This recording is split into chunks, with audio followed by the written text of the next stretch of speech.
O carnaval virou político, em grande estilo. Acabei de ver a Sapucaí do Rio se iluminar. Acadêmicos de Niterói abriram o grupo especial com uma homenagem inédita a um presidente em exercício, Lula.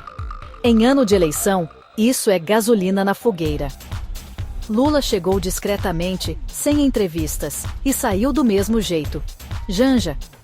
Ela pulou o plano de desfilar no último carro. A cantora Fafá de Belém entrou no lugar.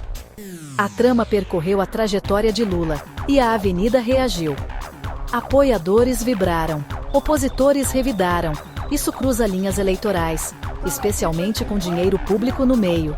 Reportagens falam de pelo menos 8 milhões de reais em recursos ligados à escola, TCU, o TSE, o Ministério Público Eleitoral. Um carro alegórico mostrou um palhaço preso com tornozeleira quebrada, visto como uma alfinetada em Jair Bolsonaro. Michele Bolsonaro disparou nas redes sociais dizendo: só para registrar um fato histórico, quem foi preso por corrupção foi Luiz Inácio Lula da Silva. Isso é registro judicial, não opinião.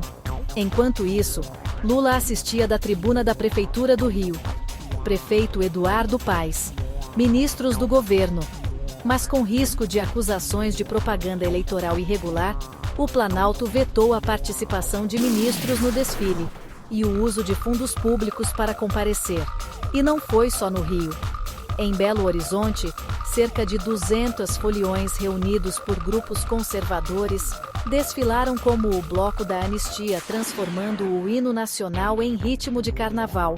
Agora, aqui está a frase que ecoou pelas ruas: sem anistia e sem prisão domiciliar.